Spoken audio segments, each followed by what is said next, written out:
Hilchot Eruv Trumim, Halacha Vav, passage Dalet. On continue, là on s'est arrêté là la semaine dernière. Vezeu Prinat Masham Rube Midrash Chorani Venava. Donc on fait le cours le Nishmat Esther Bat Reuven et Rosa Fitoussi.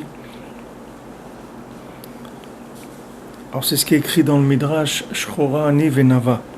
Dans le Midrash il est écrit je suis noir, je suis obscur, mais je suis belle. Shchorani bimeachol, vani venavani beyom Shabbat. Je suis obscur dans la semaine et je suis belle le Shabbat. Kizi amikra Shchorani venama va meramez ala derech hakodesh el azamra.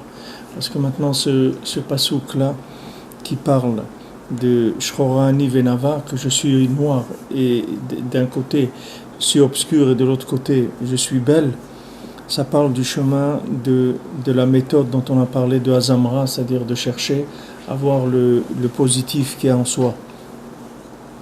Chez Nefashot Israël, Omrim Laumot Asitracha, Otsim Leapilotam, Shalom. Maintenant le peuple juif il dit à toutes les nations et au côté négatif qui veut les faire tomber, il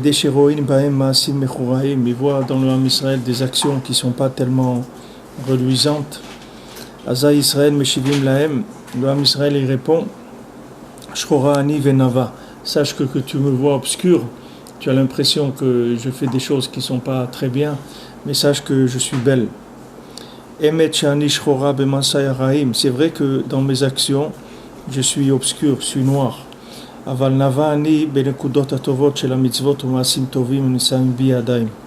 Mais je suis belle dans les points positifs et les mitzvot et les bonnes actions qui restent en moi encore. Comme Rashi l'a expliqué là-bas, ça je pense qu'on a fait déjà la semaine dernière, ce passage-là. Mais bon, je le reprends rapidement, je ne veux pas trop expliquer ici, juste traduire, parce qu'après il va expliquer, donc on va aller un peu vite sur ce premier passage. Venavani b'maasai avotai. Alors, Rashi dit, c'est vrai que dans mes actions à moi, ça laisse à désirer, c'est pas terrible, mais dans les actions de mes ancêtres, ils ont des très belles actions. Et même dans mes actions, il y a de belles choses.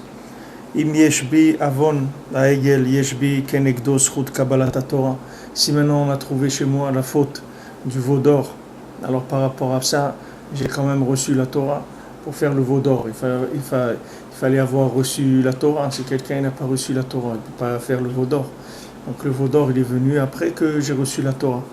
Ça c'est valable pour chacun aussi. Que les gens ils ont pas une bonne conscience parce qu'ils ont fait des choses qui sont pas bien, etc. Mais toutes ces choses qui sont pas bien, pourquoi elles sont pas bien? Parce qu'il a reçu la Torah.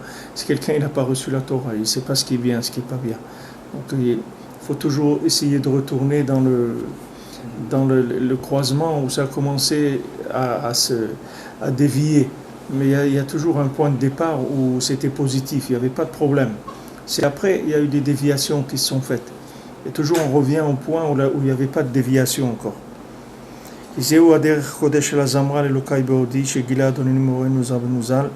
Ça c'est le chemin Kadosh que le Rebbe il a révélé dans le monde. Et il a dit que Béhémet, il n'y a que ça. Il va arriver un moment où le monde il ne pourra vivre qu'avec ça. C'est-à-dire il n'y aura plus d'autres possibilités de se maintenir dans la vie, dans tout, que ce soit dans le travail ou dans les rapports du couple ou les rapports d'éducation ou de tout. L'homme il ne pourra plus vivre en regardant le négatif. C'est-à-dire la méthode du bâton, c'est-à-dire la méthode de se motiver par la prise de conscience du négatif, c'est une méthode qui n'existe déjà plus. C'est-à-dire c'est une méthode qui est plus possible, mais ça va être de moins en moins possible. Il arrivera un moment où ça sera plus possible du tout. C'est-à-dire que la moindre remarque, le moindre reproche, ça va détruire la personne.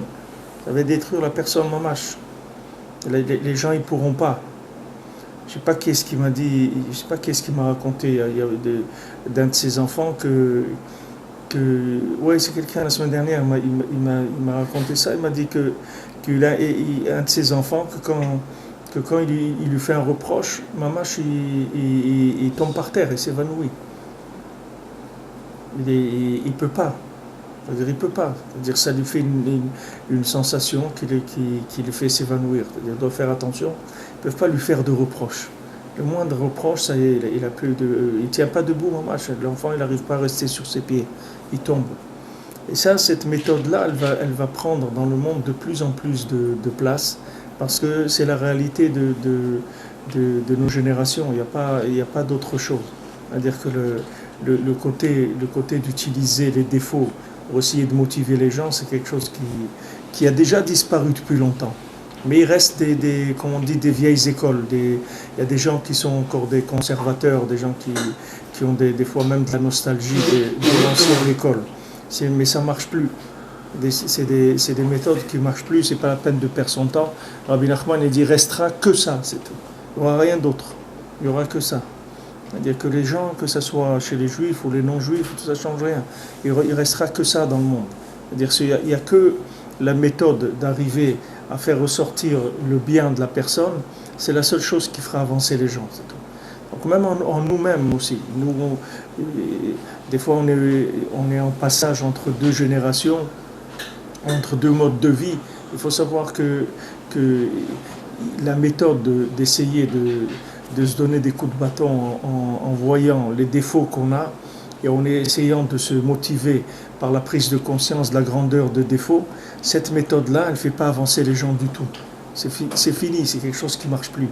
Il y a plus de force pour essayer de suivre cette méthode-là. Ça, c'était valable quand les gens ils étaient très forts. Alors, on pouvait les motiver en leur montrant les défauts. Aujourd'hui, les gens ils peuvent plus avancer comme ça. Alors, ce qu'il dit ici Rabbi Nathan, chez Uprinat Kedushat Hatzadik Haemet. Maintenant, cette lumière-là de ce principe, il vient de la lumière du Shabbat. C'est-à-dire que la lumière du Shabbat, c'est elle qui aide à voir le positif dans chacun. De la même manière qu'on sort des 6 jours de la semaine, et on rentre dans le Shabbat, et le Shabbat, il nous donne la force de vivre les 6 jours de la semaine, puisque le Shabbat, c'est le point central, comme on l'a vu avant. C'est le point central de toute la semaine. Le Shabbat, il est clair depuis mercredi jusqu'au mardi d'après. C'est un point, il est central, le Shabbat. Alors ça c'est le Shabbat qui donne cette méthode-là. C'est-à-dire cette lumière, la lumière de cette méthode, elle vient du Shabbat. Le Shabbat, c'est la Kedusha, la sainteté du tzaddik véritable. C'est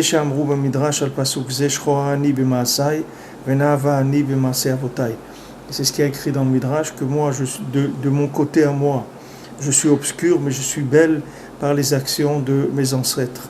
Je suis obscur tous les jours de la semaine. Et je suis belle le Shabbat.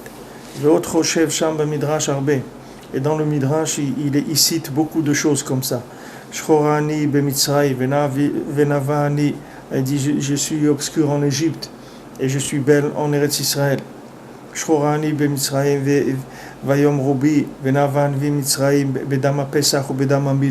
Il dit même en Mitzrayim, j'étais belle quand même dans le sang du Korban de Pessah et aussi dans le sang de la Mila, puisque là-bas ils ont fait Korban Pessah, ils ont fait la Mila.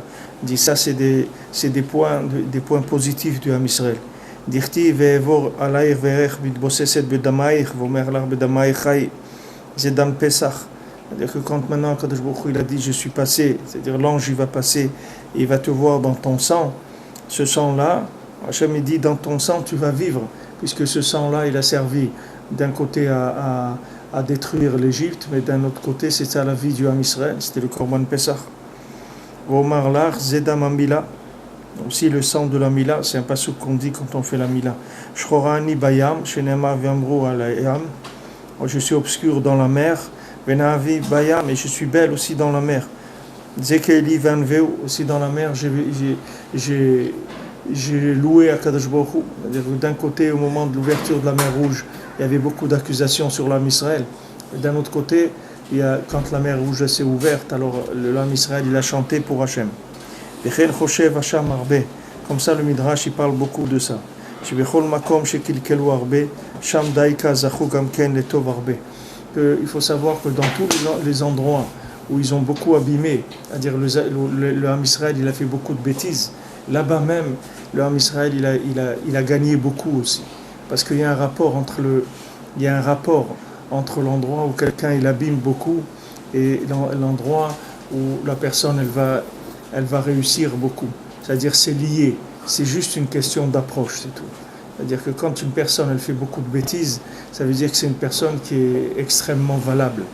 Seulement elle fait beaucoup de bêtises parce que l'approche de la lumière, de la valeur de ce qu'elle est, elle n'est pas arrivée à la gérer, à la gérer avec la méthode qu'il fallait. Donc ça a donné quelque chose qui est inversé. Comme on raconte, on dit qu'une fois dans une synagogue, il y avait un livre un livre chassidique. Alors quelqu'un il a pris le livre chassidique et il a dit quoi de la chassidoute et tout, il a parlé contre la chassidoute, il a jeté le livre par terre. Alors il y avait son ami, il a dit mais non, même la chassidoute c'est bien, c'est kadosh aussi, il faut pas, même si tu penses pas la même chose, mais il faut respecter quand même. Et il a pris il a pris le livre, il l'a embrassé, il l'a remis dans la bibliothèque. Alors il y avait un rav qui a vu la scène.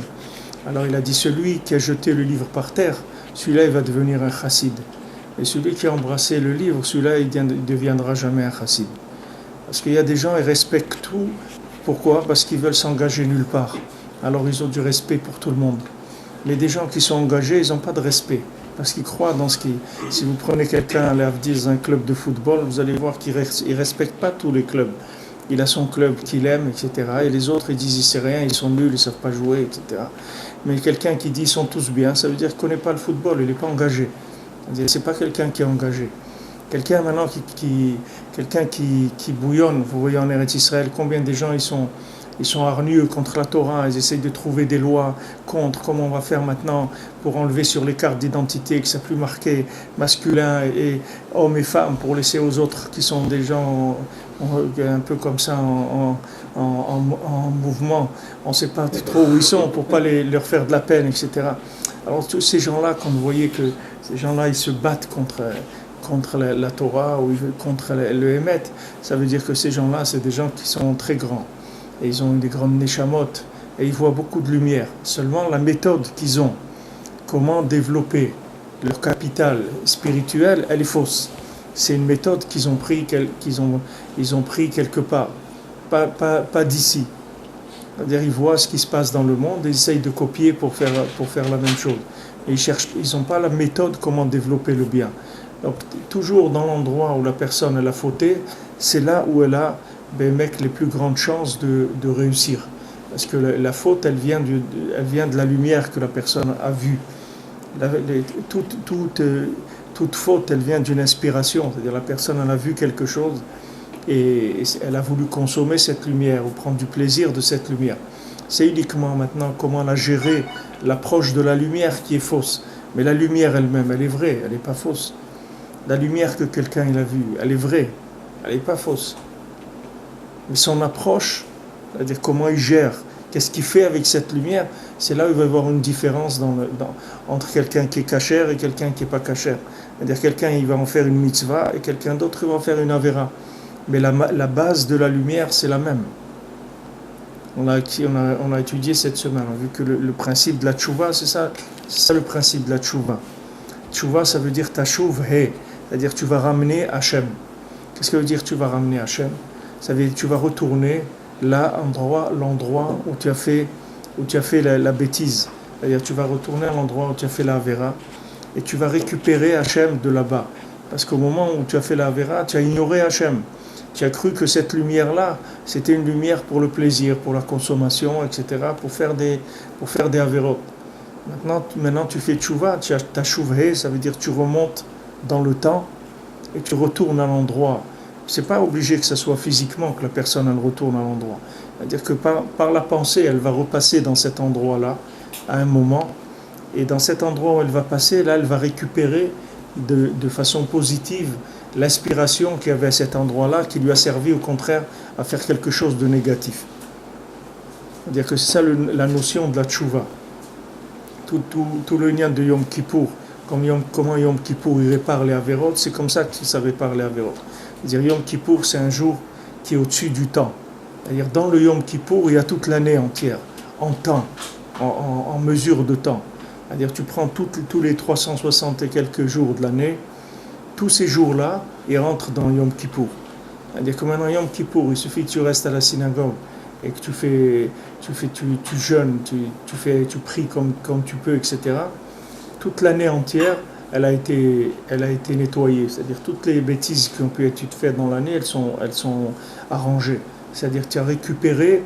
C'est pas que maintenant quelqu'un il fait tchouva, ça ne veut pas dire que maintenant il arrête de faire le mal. Arrêter de faire le mal, c'est pas suffisant.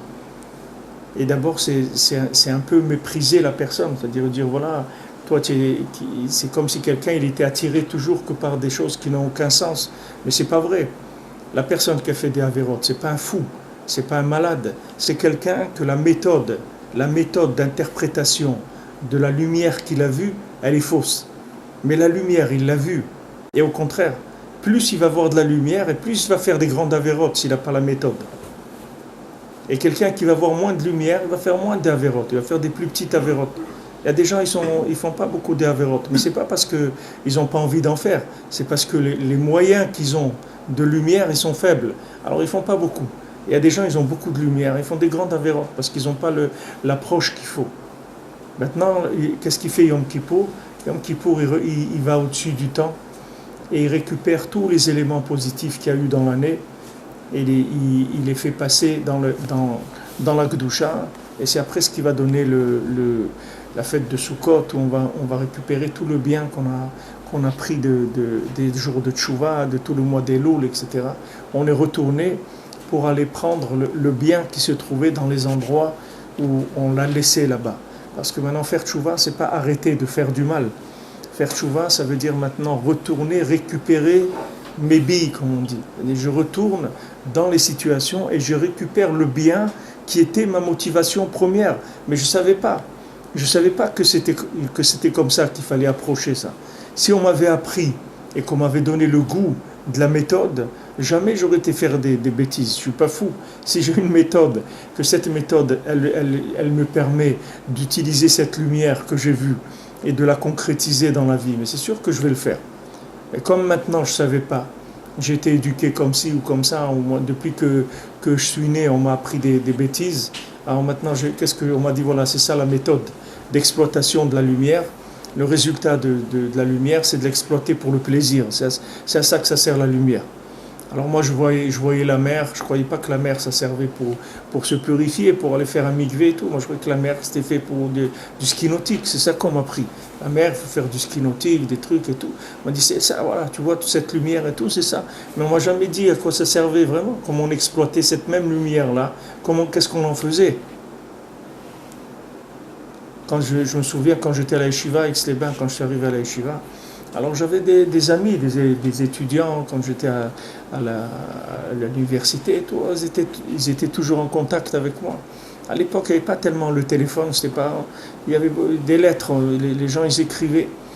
Alors ils m'écrivaient, ils me disaient comment tu as pu nous laisser tout ça, etc. Bon, dans la musique, tout ça, c'est toute une vie. Ils me disaient comment tu as pu laisser tout ça pour aller dans un monastère, ils appelaient ça un monastère. Tout ça. Et alors j'ai répondu, je dis regarde, c'est vrai et je suis content que tu poses cette question parce que tu me connais bien, tu sais que je suis un grand consommateur, tu sais que j'aime beaucoup, donc tu peux déduire tout seul que ce que j'ai trouvé ici c'est un plaisir 10 fois plus grand que ce qu'il y avait là-bas, sinon j'aurais pas pu laisser. Pourquoi j'ai laissé ça? Parce que j'ai trouvé plus de plaisir, c'est tout. J'ai trouvé la lumière avec la méthode et ça donne un plaisir beaucoup plus grand. Tandis que là, c'est l'exploitation de la lumière avec des méthodes qui ne sont pas valables. Les méthodes, elles sont fausses. Alors la lumière, soit on finit par l'éteindre, par la perdre, etc. Parce qu'il n'y a pas de méthode pour exploiter la lumière.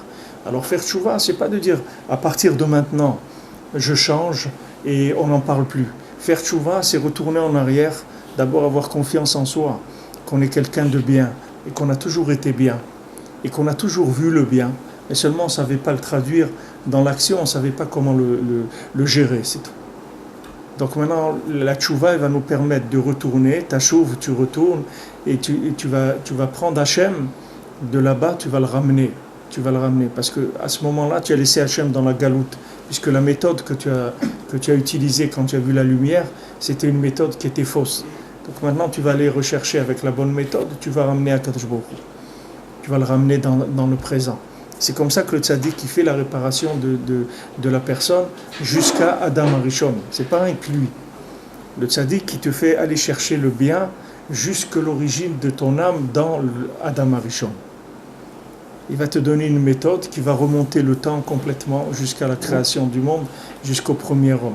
Tu vas retourner dans la part que tu avais dans Adam Arishon et dans la faute qu'il a fait Adam Arishon, la part que toi tu représentes, tu vas la réparer, tu vas retourner le bien, et c'est comme ça que le monde il va se réparer. Chacun, la part qu'il a dans Adam Arishon, il va la réparer, en remontant le temps, par une méthode qui est shabbatique, par la méthode d'au-dessus du temps. Shabbat, il répare toutes les fautes, aussi c'est écrit, celui qui garde Shabbat, on lui pardonne toutes les fautes. Pourquoi on lui pardonne toutes les fautes s'il garde Shabbat? Pourquoi on ne dit pas ça sur autre chose? Quelqu'un qui mange de la matzah, on lui pardonne toutes les fautes. Ou quelqu'un qui met les tefilines, on lui pardonne toutes les fautes. Pourquoi on dit que pour Shabbat? Parce que Shabbat, on remonte le temps. C'est tout. On va au-dessus du temps. Dans le Shabbat, tu as les 6 jours de la semaine. C'est-à-dire, ce que tu fais Shabbat, c'est quelque chose qui va, d'un côté, réparer ce qui a été fait dans la semaine qui est passée et qui va préparer la moitié de la semaine à venir. Tu vas réparer 3 jours de la semaine qui est passée et tu vas préparer 3 jours de la semaine à venir. Et le Shabbat, il inclut ces 6 jours-là.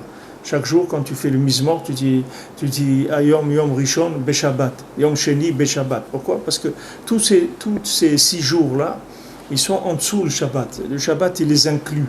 Maintenant, Yom Kippour, ça s'appelle Shabbat Shabbaton. C'est le Shabbat des Shabbatot. Le Yom Kippour, il inclut tous les 6 jours de toute l'année, c'est-à-dire toute l'année entière. Et c'est écrit, même la Gemara, elle dit, il y en a qui disent dans la Gemara que Yom Kippour, il répare les fautes même des gens qui ne font pas Yom Kippour. Ce n'est pas obligé que la personne fasse le Yom Kippour. Même si la personne ne fait pas Yom Kippour, c'est Mechaper lo le'avonot. Parce que c'est quelque chose qui descend dans le monde, c'est quelque chose qui aspire le temps. Même si la personne elle n'est pas connectée, du moment où quelqu'un il est juif, le Yom Kippour, il est Mechaper lo le'avonot. Comme ça, c'est pas comme ça qu'on est kové à la halacha, mais en tout cas, il y a dans la Gemara qui pense comme ça. Qui pense que Yom Kippour, les mechaper, les averot, même de quelqu'un qui fait pas Yom Kippour. Pour dire quelle force ça a, que même si quelqu'un il fait rien du tout, le Yom Kippour, il peut le réparer entièrement. Uniquement par le fait que la personne, elle sort du temps. Tout notre problème, c'est qu'on suit le temps. On n'arrive pas à se détacher du temps. Si quelqu'un il se détache du temps, il fait plus d'averot, c'est fini. Tout notre problème, c'est qu'on va avec le mouvement du temps. On va avec l'époque. On suit le mouvement de l'époque. On suit comment on dit, dans le vent, dans la mode, dans les choses. On suit le temps. Et c'est ça qui produit l'avérote. Parce que toutes les méthodes de vie, que ce soit l'habillement, la musique, la façon de manger, tout ce qui est de l'époque, ce sont des méthodes qui sont calculées par des gens qui sont des spécialistes du plaisir. Et c'est des gens qui savent traduire la lumière d'Hachem en consommation. Et ils se cassent toujours la tête, ils cherchent sans arrêt comment maintenant, cet été-là, on va faire consommer les gens. Quel produit on va trouver? Quelle nouvelle méthode on va trouver pour que les gens ils consomment et ils aient du plaisir? C'est pour ça qu'Akadosh Baruch Hu, il va faire payer toutes les fautes du Ham Israël à Esav. C'est-à-dire c'est Esav qui va payer toutes les avérotes du Ham Israël. Parce que c'est lui qui a mis en place des méthodes d'exploitation de la lumière. Alors que s'il n'avait pas mis des méthodes, tu laisses quelqu'un, tu ne lui donnes pas de méthode. Rabbeinu il dit, tu prends quelqu'un seul, tu le mets sur une île déserte, c'est sûr qu'il va se rapprocher d'Hachem. Pourquoi? Parce que tu ne lui fournis pas des fausses méthodes. Tu lui donnes pas des fausses méthodes de gestion de la lumière. Donc c'est sûr qu'il va trouver une méthode, même à lui, Même à lui, comme il y a des massimes du Baal Shem Tov, et tout, tu vois un berger, il prend sa flûte et il chante pour Hachem, ou il fait des cabrioles pour Hachem, il dit regarde Hachem, maintenant je vais te faire une cabriole, rien que pour toi, voilà. Et il fait une cabriole. Et Akash Baruch Hu, il a un plaisir extraordinaire de ça, de cette cabriole. Maintenant on va dire mais qu'est-ce qu'il a fait là? Mais là, c'est pas la cabriole, c'est pas ça qu'il faut regarder. Lui c'est comme ça qu'il a traduit dans l'action son amour d'Hachem, c'est ça qu'il peut faire. Donc il le fait, c'est lui qui l'a fait ça. Tandis que maintenant, si tu viens, tu lui inculques des méthodes, tu le formes à l'exploitation de la lumière pour en faire du plaisir, ces bonhommes-là, il n'y a pas une plus grande assassinat que ça. Il n'y a pas tuer quelqu'un plus que ça n'existe pas. C'est-à-dire c'est pire que si tu le tues mamache. Parce que maintenant, tu le trompes sur le mode de vie. C'est-à-dire tu lui fais croire que c'est ça la vie. Alors que c'est pas vrai, c'est pas ça la vie. Toi, tu lui dis, voilà, tu ressens la lumière, tu es jeune, hein, c'est bien, hein, tu as envie de grandir, de faire des choses, etc. Ben voilà, regarde, tu as le choix. Tu as ça, tu as HEC, tu as ça, tu as ça, tu as ça. Tu peux devenir ça, tu peux devenir ça, voilà le choix. Mais dans tous ces choix-là, il faut que la personne elle soit très très forte. Il faut qu'il soit un grand fou pour qu'il puisse dire quand il vient à l'orientation à l'âge de 16 ans ou après qu'il passe je crois qu'à l'époque c'était en troisième, après il fallait choisir en troisième, seconde, première, terminale, il fallait déjà s'engager. Il fallait être très très fort pour lui dire vous n'avez pas autre chose monsieur, tout ça ne m'intéresse pas. Il n'y a personne qui disait ça. Quand il venait, il te disait voilà monsieur, tu as économie, littéraire, maths, physique, trick. Qu'est-ce que vous choisissez? Il me dit, mais rien qui m'intéresse de tout ça. C'est pas possible. Il n'y a que ça. C'est pas vrai, il n'y a pas que ça. Pas vrai du tout. Alors quand tu l'as mis là-dedans, alors il a choisi. Ok, tu lui as mis 5, il n'y a pas autre chose. Il dit, monsieur, c'est ça, ou la porte, c'est tout. Vous n'avez pas de... Alors il choisit à peu près. Il y a des gens qui se trompent complètement. Il y a des gens qui choisissent littéraire alors que c'est des mathématiciens, des gens... C'est Birlal. Le gosse, il a 15 ans. Qu'est-ce que vous... Ou bien il a entendu son cousin qui a fait ça. Ou bien n'importe quoi. Mamache, n'importe quoi. Au moment où la personne elle a le plus besoin d'être orientée dans sa vie, c'est là où on va l'arnaquer le plus. Mamache. Et après, tu veux lui faire payer ses avérotes. Quelle avérote tu vas me faire payer? Moi, je n'ai pas fait d'avérote. Tu m'aurais mis devant moi quelqu'un qui savait voir la personne et lui conseiller ce qu'il lui fallait par rapport à sa neshama, lui dire voilà, toi tu vas faire ça ou ça, toi tu vas faire tant de télim tous les jours, ou tu vas faire plutôt du côté de filote, il faut que tous les 3 mois tu ailles à Ouman, ou il faut que tu fasses comme ça ou comme ça, lui donner une méthode d'étude dans la lacha, dans le Zohar, dans quelque chose, dire voilà c'est ça ta vie, toi tu vas étudier le Zohar, toi tu vas faire des mitzvot de Bikur Cholim, toi tu vas faire ça. La personne elle voit le Shoresh Neshama, elle lui dit voilà tu vas faire ça ou ça, tu vas voir que la personne elle va réussir à pas faire des avérotes. Au contraire, vous donnez à quelqu'un sa place dans le service divin. Pourquoi la personne ne serait pas heureuse? Elle va être la plus heureuse du monde. Alors maintenant, c'est pour ça que c'est les gens qui ont créé ces méthodes, c'est eux qui vont payer les avérotes du Ham Israël. Parce que l'Ham Israël, il n'est pas responsable. Hachem, il nous a mis en galoute. Quand il nous a mis en galoute, qu'est-ce qu'on a fait? On nous a proposé ce qu'il y avait dans la galoute. Voilà, c'est ça, ça et ça, choisis, c'est tout ce qu'il y a ici, il n'y a pas autre chose.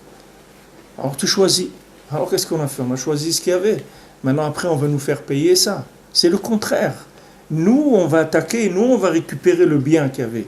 Il dit, au contraire, le jour où tu m'as fait passer en orientation et que tu m'as obligé à choisir ça ou ça ou ça, tu m'as empêché de faire ce que moi, je devais vraiment faire.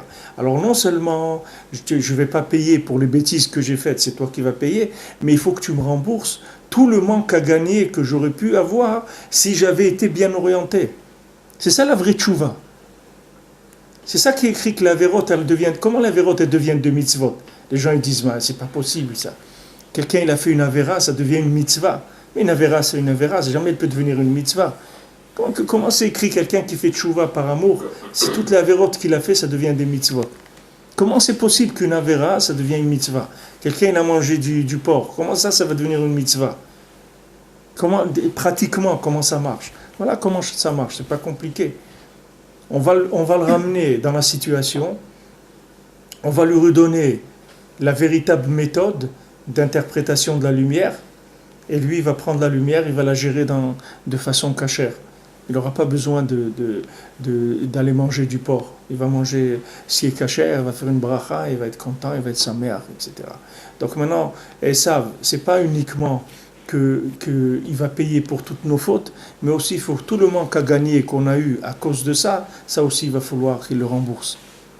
Et chacun, il doit avoir confiance en lui, il doit savoir que s'il avait été bien orienté, il ne serait pas dans la situation où il est dans la vie de difficulté, etc. C'est uniquement une question de méthode et d'orientation. C'est pour ça qu'il en est arrivé là. Alors, plus on s'approche du Shabbat, plus on s'approche des tzadikim, qui s'appelle le Shabbat du monde, et plus on va avoir des notions qui sont au-dessus du temps. Et ces notions qui sont au-dessus du temps, elles vont réparer tout le temps dans lequel on est passé. C'est-à-dire toutes les méthodes qui étaient des méthodes de l'époque, des méthodes qui venaient du temps, des méthodes d'exploitation de la lumière qui étaient des méthodes du temps. Quand vous prenez le jeu d'un enfant ou d'un adolescent il y a 50 ans, ce n'est pas le jeu d'un adolescent d'aujourd'hui, ça n'a rien à voir. Nous, quand on était enfant, on jouait avec on faisait des carrosses, des trucs en bois comme ça, avec on mettait des roulettes dessus, c'était ça les jeux. On fabriquait nos trucs, on glissait avec des trucs qu'on faisait nous-mêmes. Aujourd'hui, c'est pas aujourd'hui des gens voilà, je sais pas, il y a un jeune il n'y a pas longtemps, qu'est-ce qu'il a fait, s'il s'est suicidé ou je sais pas ce qu'il a fait, parce que sa mère elle lui a enlevé les jeux vidéo, il n'allait plus à l'école, il passait 12 heures par jour dans les jeux vidéo, on lui a enlevé, alors je sais pas s'il s'est suicidé, il a tué quelqu'un, je sais pas ce qu'il a fait. Il a dit voilà, il me laisse pas jouer, etc. Mais ça c'est des méthodes de maintenant, c'est des méthodes de vie d'aujourd'hui, c'est des choses qui n'existaient pas avant. C'est le temps qui a créé ces choses-là. Maintenant, si quelqu'un il arrive à sortir du temps, il n'a plus ces problèmes-là. Comment on sort du temps? On sort du temps par la hava d'Hachem, par la hava de la Torah, par l'amour d'Hachem, l'amour de la Torah, l'amour des tzadikim, l'amour d'Eretz Israël. Tout ce qui est amour dans la Torah, c'est ça qui fait remonter le temps. On dit avec l'amour, on remonte dans l'amour d'Hachem avant même la création du monde. Et là-bas, ça répare tout, absolument tout. C'est ça la méthode que le tzaddik il amène dans le monde pour réparer l'humanité. C'est comme ça que l'humanité elle va se réparer. Elle va se réparer par le fait qu'on va arriver à faire remonter le temps, que quelqu'un qui vit aujourd'hui, il va pouvoir remonter 5773 ans en arrière et réparer depuis le point de départ jusqu'à maintenant. Tout ça en quelques minutes. Ça ne va pas prendre beaucoup de temps. Ça ne va se réparer parce que ce sont des méthodes. Que ces méthodes-là, elles font qu'on remonte le temps. Vous voyez bien qu'aujourd'hui, on vit avec des méthodes qui nous font gagner du temps. Des choses qui nous font gagner énormément de temps, pratiquement. Dans le déplacement, quelqu'un il prend l'avion pour venir en Israël, avant ça prenait du temps, etc. Dans la cuisine, dans les lessives, dans tout, les ordinateurs, la comptabilité, tout. Vous voyez qu'il y a beaucoup de choses qui font gagner du temps. Alors vous pouvez continuer à imaginer et voir qu'il peut y avoir une méthode qui fait pas gagner qu'une action, qui fait gagner plusieurs actions en même temps, sur plusieurs jours et sur plusieurs mois et sur plusieurs années, sur plusieurs siècles. En 1 minute, 2 minutes, c'est fini. Donc, quelqu'un il met dans un micro-ondes, il dit quoi, mais ça y est, en 1 minute c'est cuit ou c'est chaud, comment c'est possible? C'est possible, c'est tout. C'est des méthodes qu'il y a aujourd'hui. Il n'y avait pas ça avant. Avant, en 1 minute, on ne pouvait pas obtenir quelque chose de cuit ou de chaud. Ce n'est pas possible. Il fallait plus de temps. Dans la réparation du monde, plus on avance et plus les méthodes, elles sont rapides. C'est-à-dire qu'elles permettent de remonter le temps et de réparer en arrière, d'aller en arrière et de réparer pas que nous. C'est pour ça que Rabbi Nachman dit celui qui vient chez moi, Ouman, alors je répare jusqu'à Adam Arishon. C'est pas que lui, c'est ses parents, ses grands-parents, ses arrière-grands-parents, jusqu'au premier homme. Toute la lignée de son âme, depuis le premier homme jusqu'à lui, tout est réparé. Comment il est venu à Ouman, il a passé 10 minutes, il a fait un tikkun klali, il a mis une pièce à la tzedaka, ça y est. Ce sont des méthodes. Ces méthodes-là, elles n'existaient pas avant. De la même manière qu'il y a des méthodes dans la médecine, dans des choses qui permettent que des gens aujourd'hui vivent avec des médicaments et tout, qu'avant ces gens-là, ils seraient morts. Aujourd'hui, ils arrivent à vivre une vie entière, alors qu'avant, Bichlal, La mortalité infantile et d'adolescents et tout, il y avait beaucoup plus aujourd'hui, Bichlal, ils ne savent même pas comment empêcher les gens d'être trop vieux, ça leur fait des problèmes dans la sécurité sociale, etc. En France, ils ont même parlé de faire une loi d'enlever la sécurité sociale à partir de 70 ans, que celui qui veut continuer à vivre, il faut qu'il paye tous ses soins, etc. Pourquoi ? Parce qu'ils ne servent plus à rien. Et pourquoi on va lui payer, on va lui donner la sécurité sociale ? S'il veut continuer à vivre, s'il a les moyens, alors qu'il paye. Ce n'est pas les moyens, tant pis pour lui. Voilà la société. Liberté, égalité, fraternité. C'est à ça que les gens ils arrivent. Quelqu'un il peut parler de ça. Ne disons pas de le faire, supposons qu'ils ne vont pas le faire. Mais que quelque chose comme ça, on en parle et la presse elle en parle, c'est déjà très très grave de parler d'une chose comme ça. Très grave. Parce qu'ils sont arrivés dans un système, ils ont voulu tellement faire bien qu'ils n'arrivent même pas à se renouveler le système. C'est tellement bien qu'ils sont embêtés, parce qu'ils n'arrivent plus à faire tourner la roue assez vite. Elle ne tourne pas assez. Maintenant, ils préféreraient que les gens ils meurent plus jeunes pour pouvoir faire tourner plus vite le système. Le système, il est ce qu'il est. Le système, il est le résultat de ce que les gens ils ont fait. Nous, Baruch Hashem, la Torah, jour après jour, elle amène des méthodes. Les tzadikim, ils amènent des méthodes pour que chacun puisse remonter le temps. Et puisse travailler pour toutes les générations qu'il y avait avant. C'est comme ça que Mashiach va venir. Comment Mashiach, avec qui il va venir Mashiach ? Tous les gens ils se posent cette question. Il y a des gens qui ne se la posent pas parce qu'ils ont peur, ils n'ont pas de réponse. Ils disent, mais comment des générations de tzadikim, où il y avait par exemple des Tanaïm, des Amoraïm, le Harizal, il dit que là, à Tzfat, là où il y a le mikvé du Harizal, sur cette montagne-là, il est enterré, que là-bas, il est enterré 1 200 000 Tanaïm et Amoraïm, sur cette montagne-là. Alors 1 200 000 des Tanaïm et des Amoraïm. Maintenant, le plus petit des Tanaïm et des Amoraïm, il pouvait ressusciter un mort. Le plus petit. C'est des gens qui étaient... Où vous allez trouver aujourd'hui ça ? C'est pas 50, c'est pas 100, c'est pas 1, il n'y en a pas. Là. À l'époque, il y a des époques où il y avait des gens extraordinaires dans l'Am Israël, des gens très, très, très avancés, des gens à des niveaux très élevés. Pourtant, Mashiach, il n'est pas venu. Comment Mashiach va venir avec des éclopés, des gens ils n'arrivent même pas à tenir debout ? Comment il va venir ? Le gars, chaque jour, c'est une guerre. Il met les tefs, il ne met pas les tefs, il les met à 6h de l'après-midi. Quand il arrive à mettre les tefilines, faire schéma, c'est déjà pour lui, c'est l'exploit de la journée. Je vois des jeunes, ils font la tefila, bediouk à la shkia. Quand ça commence la shkia, et alors ils mettent le talit et les tefilines et ils commencent à faire shachrit. Tous les jours comme ça. Ils ne peuvent pas. Ils ont besoin toute la journée passe pour arriver à trouver la force de faire la tefila. Maintenant, vous croyez qu'avec ces gens-là, logiquement, vous croyez que Mashiach il peut venir ? Comment Mashiach il va venir ? Mais ce n'est pas eux qu'il faut voir. C'est pas eux, c'est les méthodes qu'on va amener, c'est pas eux.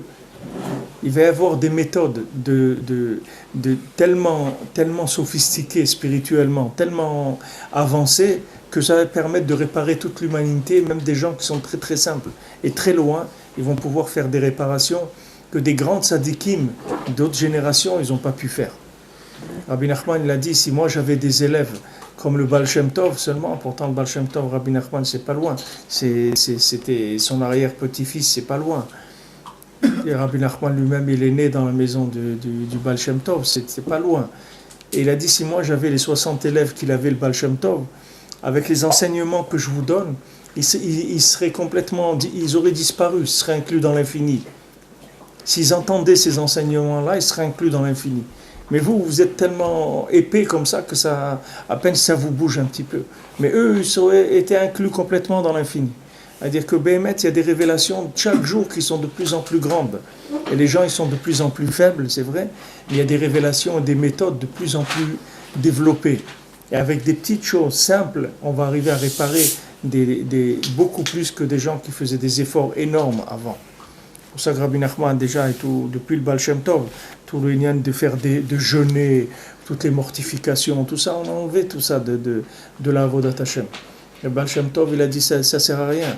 Rabbi Nachman, il a dit, Même Rabbi Nachman, au début, il donnait des jeûnes à ses élèves. Il leur donnait à chacun des jours où ils devaient jeûner dans l'année. Quand les gens venaient à Rosh Hashanah, il leur donnait un petit papier, il leur écrivait dans quel jour ils doivent jeûner. Après, il a enlevé les jeûnes complètement. Il a dit, celui qui vient chez moi à Rosh Hashanah, il n'a pas besoin de jeûner. Toute l'année, il n'a pas besoin de jeûner. Et celui qui ne vient pas chez moi à Rosh Hashanah, ce n'est pas la peine qu'il jeûne, ça ne sert à rien. Ça ne lui servira à rien. De toute façon, ce n'est pas la peine de jeûner.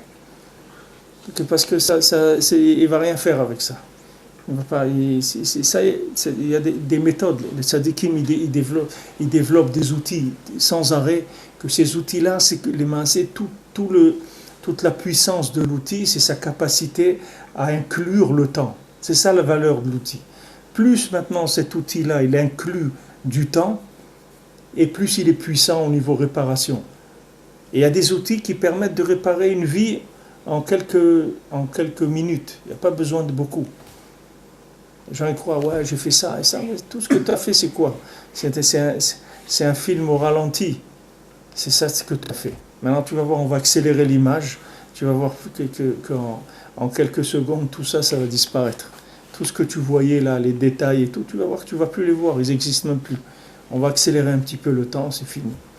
On a accéléré le temps, c'est la capacité que les tzadikim ont de faire rentrer plus d'infini dans le monde, c'est tout. Chaque fois qu'il y a une goutte d'infini qui rentre plus dans le monde, le temps il s'accélère. Plus le temps il s'accélère, plus la réparation elle est facile. Plus les tzadikim ils amènent encore plus de présence d'Hachem dans le monde, et plus il y a une accélération. Au moment de Matan Torah, on dit qu'au moment de Matan Torah, les gens ils voyaient les sons. C'est écrit Ro'im et Takolot. Ils voyaient le son. C'est-à-dire qu'au moment de Matan Torah, il y a eu une accélération du temps que le son, il est devenu visuel. Il est devenu imagé. Tu voyais le son. Aujourd'hui, tu ne peux pas voir le son. C'est-à-dire, tu peux le voir dans des détecteurs de son, par image. Mais l'image du son, on ne sait pas ce que c'est. Mais à Matan Torah, l'image, le visuel et l'ouïe, ils étaient ensemble complètement. Ils se sont confondus les deux. Ça, c'est une question uniquement de temps. Parce qu'au moment de Matan Torah, le fait que la Torah est descendue dans le monde, ça a changé complètement, ça a bouleversé tout le système du monde. Et s'il n'y avait pas eu le veau d'or, toute l'humanité, elle aurait vécu différemment. D'abord, le Ham Israël, il aurait été complètement différent, puisqu'il n'y aurait plus la mort à partir de Matan Torah. La mort avait disparu, c'est uniquement quand il y a eu le Hegel que la mort elle a repris, il n'y aurait plus personne qui s'est mort. Maintenant, dans les nations et tout, je ne sais pas si les gens ils auraient continué à mourir, mais en tout cas, toute l'humanité, la vie de toute l'humanité, elle aurait changé complètement. Elle a changé quand il y a eu Matan Torah. Le fait qu'il y a eu le veau d'or, parce que justement, les notions de temps, elles n'étaient pas encore bien inculquées dans les individus, ils n'ont pas pu suivre, et ils sont retournés en arrière, c'est-à-dire ils sont retournés dans un ralentissement du temps. C'est-à-dire ils ont eu besoin du veau d'or, parce qu'à un moment ils ont perdu de vue Moshe Rabbeinu, ils ont voulu le veau d'or, c'est-à-dire ils ont voulu quelque chose de palpable sur le moment. Alors que s'ils s'étaient renforcés dans la Emouna, qu'ils auraient dit, bon, ok, c'est comme ça, maintenant on ne sait pas, Moshe, il a tardé, ou on ne sait pas, on va attendre un petit peu. S'ils avaient attendu, Moshe revenait, ça y est, tout le monde était réparé. Il y avait plus. Mais seulement ils ont eu besoin de s'accrocher à quelque chose de concret, parce qu'ils avaient perdu le contact avec Moshe. Parce que Moshe Rabbeinu, il te donne la conscience du Shabbat, c'est-à-dire au-dessus du temps. Il te permet de vivre sans manipuler la matière. C'est-à-dire tu prends l'énergie de la matière sans l'emballage de la matière. Tu n'as pas besoin de l'emballage de la matière. Tu arrives à vivre avec l'énergie de la matière sans avoir besoin de manipuler la matière. Maintenant, quand tu n'as pas le tzaddik, quand tu n'as pas la notion de Shabbat, la notion du tzaddik, alors toute ta vie, ça va être qu'une manipulation de la matière, c'est tout. Au contraire, l'accès à ce qui est à l'intérieur de la matière, tu ne peux pas l'avoir. Parce que pour avoir accès à ce qui est à l'intérieur de la matière, il faut vivre dans une méthode de temps qui est complètement différente. C'est pour ça que Rabbeinu dit, Rabbi Nachman dit dans l'écoute morale, que la vie de quelqu'un de 70 ans, pour une autre personne, c'est un quart d'heure.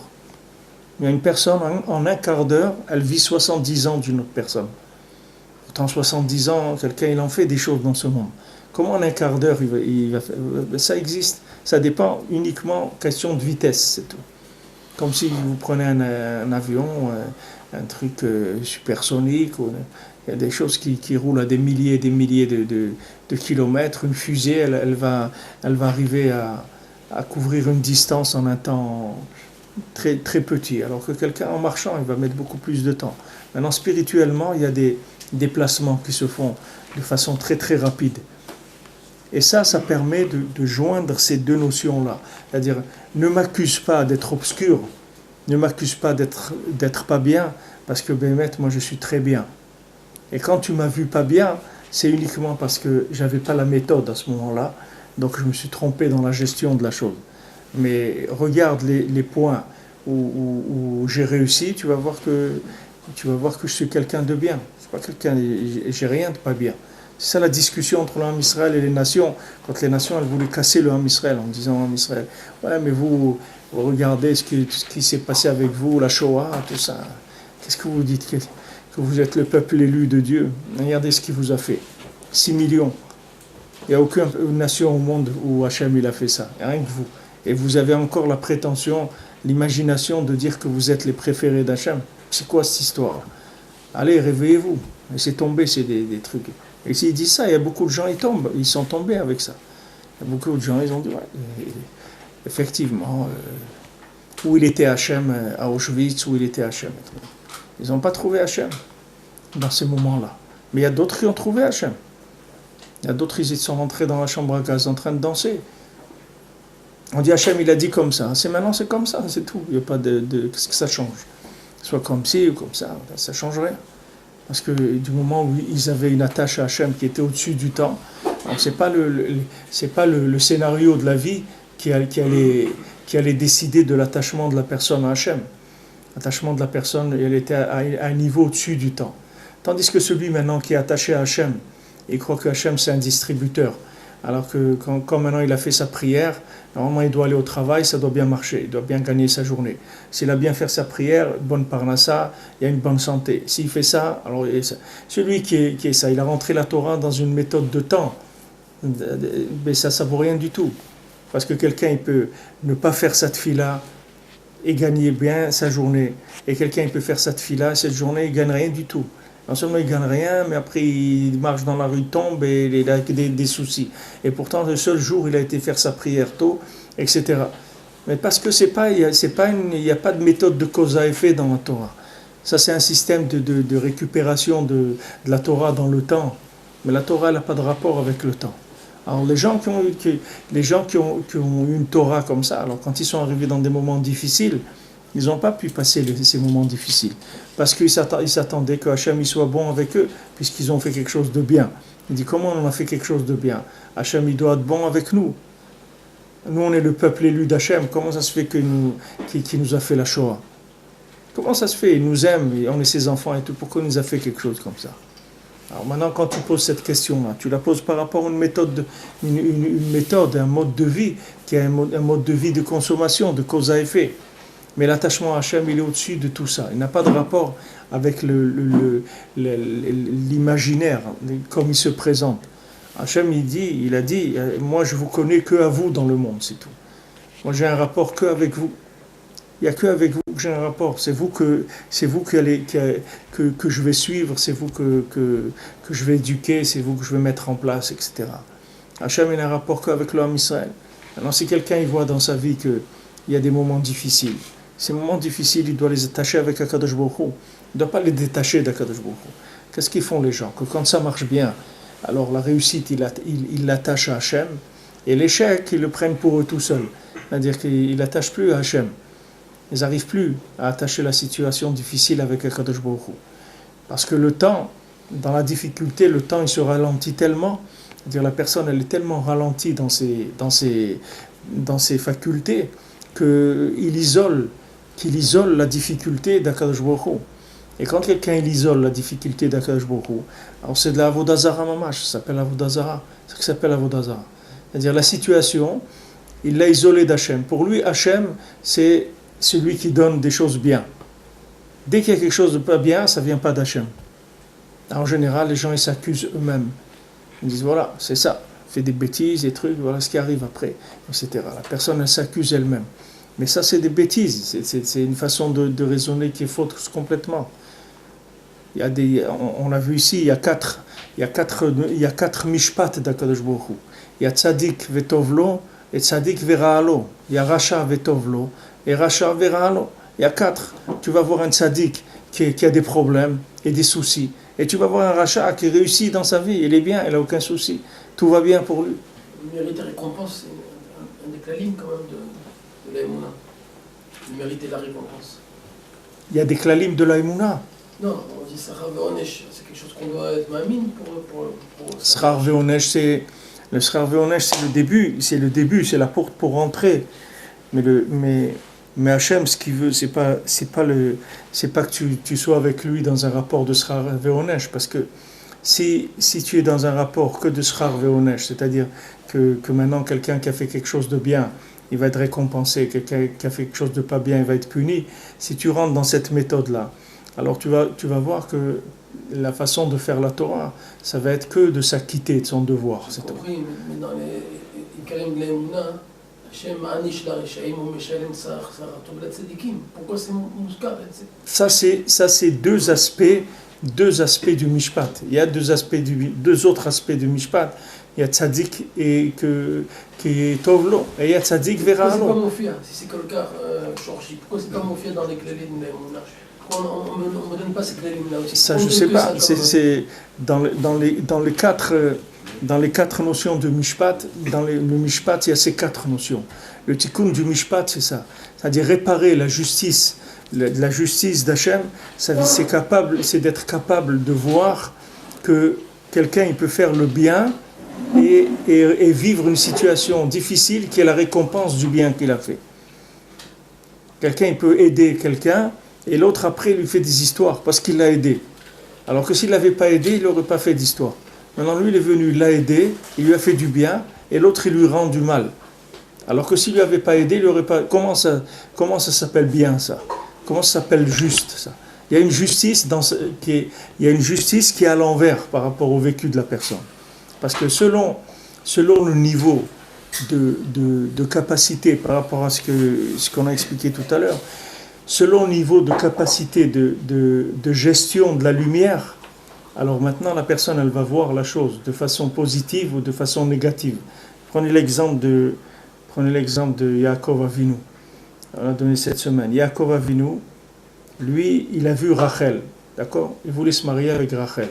Il a dit Rachel, c'est ça ma femme.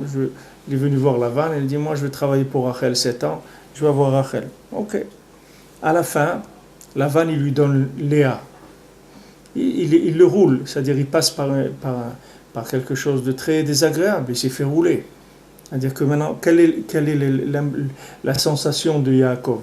C'est que maintenant, il s'est fait tromper par quelqu'un. Pourtant, il lui a précisé ta fille, la plus jeune, avec tout ce qu'il a pu faire à Seret Monim. Il a dit toutes sortes de précisions qu'il a pu mettre dans le contrat, ça n'a pas servi.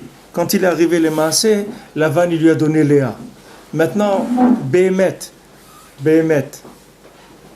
Lavan, qu'est-ce qu'il a fait?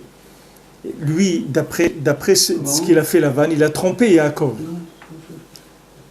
Mais Yaakov, avec qui il devait se marier?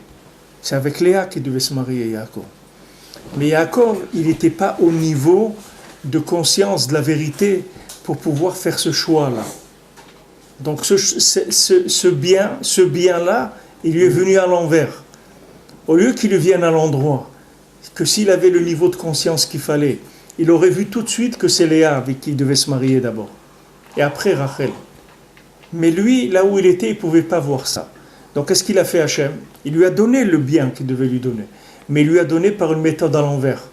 Parce que lui, dans sa tête, il est à l'envers par rapport à cette chose-là. Maintenant, chaque personne, c'est la même chose. La personne, elle reçoit des choses à l'endroit ou elle reçoit des choses à l'envers. Ça dépend du niveau de conscience de la lumière, de la vérité. Plus quelqu'un il est conscient de la vérité, plus quelqu'un il est lié, il est intime avec la vérité, il est âme, il est entier avec la vérité, et plus il va recevoir les choses à l'endroit. Maintenant, plus quelqu'un il a une conscience qui est faible, et plus quand Akadosh Baruch Hu va vouloir lui donner quelque chose, il va lui donner à l'envers. Et dans les deux sens, ça marche. Il y a des réussites qui sont des échecs. Il y a des réussites que la personne a réussi, mais Bémet, elle a échoué. Quand en Hongrie, il y a eu ils ont décidé de donner la nationalité hongroise à tout le monde, aux juifs, de leur donner les droits sociaux, etc., que maintenant ils pouvaient pratiquer tous les métiers, toutes les professions libérales et tout, qu'avant ils n'avaient pas le droit. Alors les juifs ils sont sortis dans les rues, ils ont commencé à danser avec les Sefer Torah et tout, ça y est, enfin on va pouvoir vivre comme des citoyens normaux, etc. Alors à l'époque il y avait le Khatam Sofer qui était en Hongrie, et le Khatam Sofer il a pleuré, ils sont venus le voir, alors eux ils étaient en train de danser, le Khatam Sofer il pleurait. Alors ils ont dit mais Rav, pourquoi vous pleurez, voilà, pour Hachem les conditions de vie elles vont s'améliorer, etc. Alors Khatam Sofer il leur a dit regardez, je vais raconter une histoire. Une fois il y avait un roi qui s'est énervé sur son fils et il l'a envoyé dans une île déserte. Et toutes les semaines il lui envoyait un colis pour qu'il puisse vivre là-bas dans l'île déserte, qu'il ait de quoi manger pendant une semaine. Un jour, il voit des bateaux qui arrivent avec des milliers d'ouvriers et lui disent le prince, il demande, il dit qu'est-ce que vous êtes venus faire? Il dit ils sont venus lui construire un palais. Alors lui, il s'est mis à pleurer. Il dit pourquoi tu pleures? On est venu te construire un palais, tu es dans une île comme ça. Il dit non, quand je recevais le colis toutes les semaines, je disais la semaine prochaine je rentre à la maison, ça y est, mon père il va me ramener, peut-être la semaine prochaine je rentre. Maintenant, si vous êtes venu me construire un palais sous l'ordre de mon père, ça veut dire que j'en ai pour un moment ici. J'en ai pour un long moment aussi ici. Il a dit c'est la même chose. Il a dit quand on était ici, sans droits sociaux, sans trucs, c'est normal parce qu'on s'en va. Donc pourquoi on a besoin de droits sociaux, des trucs et tout? On est là pour quelques années, on s'en va. Maintenant qu'on est en train, on va nous considérer comme des citoyens à tout point de vue. Ça veut dire qu'Hachem nous installe, qu'on soit bien. Ça veut dire qu'il va nous laisser ici pour un moment. Et c'est pour ça qu'il pleure. Donc vous voyez que maintenant, la personne, elle peut recevoir quelque chose de bien. Et elle croit que c'est bien, parce que c'est confortable pour le moment, mais c'est pas bien du tout, Béhémet. Béhémet, ça a l'air bien, mais Béhémet la mytho, c'est pas bien du tout. Et il valait mieux qu'il reste comme il était avant, parce que ça veut dire que c'était une situation qui était juste, comme ça, passagère. Tandis que là, quand il s'installe dans la galoute, ça veut dire qu'il est parti pour quelques siècles. Hachem, il l'a bien installé, parce qu'il lui dit, regarde, assieds-toi bien, parce que tu vas pas te lever de sitôt, alors reste bien assis. Et prends un bon siège parce que tu en as pour un moment ici. Alors ça aussi c'est à l'envers. Il y a des gens il y a des fois l'homme il croit qu'il a réussi, et bien il a échoué, il n'a pas réussi du tout. Sa réussite elle est à l'envers. Dans les deux sens ça marche. C'est-à-dire quelqu'un des fois il reçoit une situation qui est problématique, et bien cette situation c'est la Géoula pour lui. C'est extraordinaire. Et lui il n'est pas bien là-dedans. C'est pas confortable, c'est pas agréable, c'est pas tout ce qu'on veut. Mais le résultat il est que Hachem il lui fait un cadeau avec ça. Et des fois, c'est le contraire. La personne, elle reçoit un cadeau, et c'est parce qu'elle n'est pas méritante qu'elle reçoit ce cadeau-là. Et dans ce cadeau-là, comme on dit, c'est un cadeau empoisonné, c'est pas un cadeau du tout. Donc ça, c'est ce qui s'appelle Tikkun du Mishpat. Nous, on ne peut pas savoir, on ne connaît pas les jugements. Parce que pour connaître les jugements, il faut voir les situations d'une façon beaucoup plus globale que ce qu'on les voit. Et même Yaakov Avinu, il s'est trompé. Yaakov, que c'était Yaakov Avinu, c'est Yaakov Avinu, qu'est-ce qu'on va dire nous? Lui aussi s'est trompé. Hein? Il n'a jamais accepté. Il a toujours reproché à Rachel ce qu'il avait fait. Non? Oui, mais ce qu'il était, il était. Tu ne vas pas changer à quelqu'un. Quelqu'un, il n'aime pas ça. Il n'aime pas ça. Qu'est-ce que tu veux faire avec lui? Tu vas lui dire aime ça, il n'aime pas. À un moment donné, qu'il aurait dû passer par Léa d'abord pour avoir Rachel. Si à un moment, lui, il a compris ça. Oui. Il l'a accepté, je ne sais pas s'il l'a compris, on peut pas. De toute façon, nous, tout ce qu'on parle là, c'est des avots, on ne sait même pas de quoi on parle, mais disons, c'est comme des machalim qu'on fait, comme des exemples qu'on parle. Mais Yaakov Avinu, Yaakov Avinu, il a pleuré, il a compris que Rachel ne serait pas enterrée à côté de lui, que c'est Léa qui allait être enterrée à côté de lui. C'est-à-dire le niveau de rapprochement de Yaakov avec Léa, il était plus grand qu'avec Rachel. Bémet Léa Mito. Béhémet, avec Rachel, ça avait l'air d'être plus près. Mais Béhémet les Amito, c'est-à-dire dans la vraie vérité, c'est-à-dire dans la vérité comme Hachem il veut, là, il était plus proche de Léa. Parce que si tu veux, tout ce que Rachel elle reçoit, c'est par Léa. Léa, c'est l'origine de tout. Tout ce que Rachel elle reçoit, ça vient de Léa. Léa, c'est un niveau très élevé. C'est tellement élevé que tu ne vois pas. Tu ne peux pas voir. Tandis que Rachel, c'est un niveau plus bas où tu commences à voir déjà. Rachel, c'est pour ça qu'elle était belle, Rachel. Parce qu'on voyait la présence divine chez Rachel, tandis que chez Léa, on ne voyait pas. Parce que Léa, elle était beaucoup plus élevée que Rachel, ça devait être la femme de Esav, normalement. Pour être la femme de Esav, c'était un très très grand niveau qu'il fallait qu'elle ait. Akadosh Baruch Hu, il a fait comme ça. Il a vécu soi-disant une ramaout de Lavan. C'était pas une ramaout du tout. Il n'a pas roulé du tout, Lavan. Lavan de lui-même, oui. Lavan, il va payer pour ça. Parce que lui, il l'a trompé, mamash. Mais Hachem, ça aussi, il l'a inclus dans le système. Ça aussi, Hachem, il en a tenu compte et il a fait en sorte que ça lui vienne comme ça parce qu'il n'était pas capable de faire le bon choix. Alors, des fois, dans la vie, des gens, ils sont amenés à des situations parce que ils ont perdu là ou ils ont perdu, mais il faut savoir que ils ont gagné, ils sont pas perdus du tout. Il y a des gens, des fois, ils ont perdu leur argent et tout, ils ont rien, ils montent en Israël, ils disent bon, j'ai plus rien, et tout, je monte en Israël. Mais le masse, il a gagné, il n'a pas perdu. Est-ce que sauf, il est monté en Israël. Alors que s'il avait été resté avec son argent, peut-être il serait jamais monté en Israël. Il y a des choses que apparemment c'est pas bien, mais le résultat il est bien. Oui. Ça c'est les mishpatim d'Akadosh Baruch Hu. Alors il ne faut pas se baser sur rien de ce qui nous arrive, on ne peut rien déduire. Déduire pour faire quoi? Pour savoir si on va dans le bon chemin.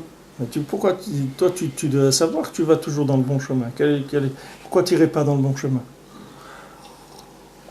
Si tu réussis, ça veut dire que c'est le bon chemin. Et si tu échoues, ça veut dire que c'est pas le bon chemin. On peut réussir et c'est pas le bon chemin. On peut échouer et c'est le bon chemin. Oui, donc on ne sait pas. On ne sait pas, non? Comment c'est possible? Mais si tu es maintenant avec Hachem, si tu es avec Hachem, si tu fais la Torah et les mitzvot, tu es sûr que tu es sur le bon chemin. Ce qui se passe avec toi, c'est bien. Tu n'as pas de problème. Hachem, il t'emmène là ou il t'emmène là. Pourquoi on fait la bracha, on fait une bracha. Voilà, cette dame, elle a shalom, cette dame Esther, elle est nifteret. Alors on fait bracha. Alors les endeuillés, ils font bracha. Bordayana Emet. On fait une bracha. Que Hachem, c'est lui, il juge. Enfin, Hachem, pourquoi qu'est-ce que quelqu'un est décédé, tous les parties de ce monde? C'est pas bien pour nous, c'est pas bien, c'est désagréable et tout. Mais on fait une bracha, parce qu'on dit voilà. Maintenant, je ne suis pas au niveau de pouvoir voir comment ça c'est bien, mais je sais que c'est bien, je reconnais la justice d'Akadosh Baruch Hu, c'est tout. Que la justice d'Akadosh Baruch Hu est au-dessus de mes sentiments. Mes sentiments, c'est une chose. Mais la justice d'Hachem, elle est à un autre niveau. Je ne comprends pas. C'est sûr que dans ta vie, la seule garantie que tu as de la réussite, c'est la méthode que tu emploies, c'est tout. Le mode de vie que tu as décidé, la méthode, comment tu vis, c'est ça ta garantie que tu es dans le vrai. Mais c'est jamais les images, dans l'imaginaire, comment est ta vie, jamais ça va te renseigner sur ce que tu es. Tu peux avoir une vie qui est une super réussite et c'est un échec total, et tu peux avoir une vie qui est un échec total et c'est une grande réussite. Tu ne peux pas savoir. Parce que l'approche du jugement, tu ne le connais pas. Tu ne sais pas comment Hachem il juge et comment est le système de distribution chez Akadosh Baruch Hu. Il n'y a que le respect de la méthode qui te donne la garantie. Mais tu ne peux pas palper le résultat. C'est-à-dire palper le résultat, dire voilà, moi, Baruch Hashem, j'ai étudié et tout, donc c'est normal, voilà, j'ai fait des affaires, j'ai réussi, etc. Rien de normal. Il n'y a rien de normal. Il y a quelqu'un qui réussit dans sa vie, etc. Et après, c'est ça qui lui fait que sa vie, ça devient une catastrophe. Il y a des gens, ils n'ont pas réussi dans leur vie, et ils ont réussi leur vie. Dans leur vie, ils n'ont pas réussi, mais leur vie, c'est une réussite. Ils sont restés simples, ils sont restés avec leurs femmes et leurs enfants, ils ont aimé leurs enfants, ils sont occupés d'eux, etc. Il y a des gens, ils ont gagné des fortunes, tout de suite, les premières choses qu'ils ont fait, c'est qu'ils ont divorcé, dès qu'ils ont gagné beaucoup d'argent. Alors tu vois qu'il a perdu, que cet argent-là, il l'a fait perdre, il n'a pas gagné. Pourtant, si tu dis à n'importe qui, voilà, il a gagné une somme, etc., lui, il croit qu'il a gagné, il n'a rien gagné du tout, il a perdu, sorti perdant. Il n'y a que la méthode que tu utilises, Bemouna, c'est elle la garantie de la réussite. C'est tout. Mais ce n'est pas les résultats. Tu ne peux pas faire des ponctions avec des analyses pour savoir si tu as réussi ou pas. Mais quand tu suis la méthode, des tzadikim, tu n'as aucun souci à te faire. Tu vois, Yoshua Benoun, il est avec Moshe Rabbeinu. Lui, il n'a pas de questions. Il est avec Moshe Rabbeinu, c'est tout. Maintenant, les Meraglim, ils viennent en Israël, ils disent, waouh, ça. Lui, tout ça, il regarde pas. Lui, il attend, quand les Meraglim, ils ont fini de parler, il dit, non, c'est pas vrai, les écoutez pas. C'est super là-bas, et vous allez voir, on va y arriver, ça va être nifla et tout, c'est très très beau, Eretz Israël et tout. Parce que lui, il n'avait pas du tout l'imaginaire chez lui, il n'était pas du tout faussé, parce qu'il était avec Moshe Rabbeinu. Ça ne venait pas de lui, ça venait du fait qu'il était avec Moshe Rabbeinu. C'est ça qui lui donnait cette force de voir clair. La même chose que quand tu gardes Shabbat, c'est ça qui te donne la force de voir clair dans les 6 jours de la semaine. Quelqu'un qui ne garde pas Shabbat, quand il rentre dans les 6 jours de la semaine, il est comme quelqu'un qui est pris dans une vague, et qui tourne, il n'a pas de bichlal, il n'a aucun repère du tout. Il n'y a que celui qui garde Shabbat qui sort à un moment, et le fait qu'il sort, c'est ça qui lui donne la force de rentrer dedans sans être vraiment dedans.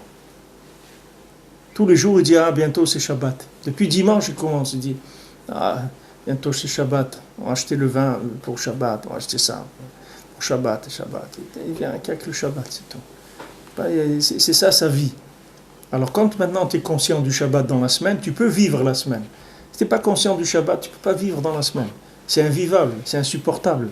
Parce que maman, c'est des modes de vie qui emmènent la personne dans des folies totales. Maman, dans des folies totales. La personne, elle est complètement prise par des systèmes d'exploitation de la matière et de ce monde-là terrible. Mais celui qui sort déjà un jour par semaine, il a déjà beaucoup d'avance par rapport au monde. Beaucoup d'avance.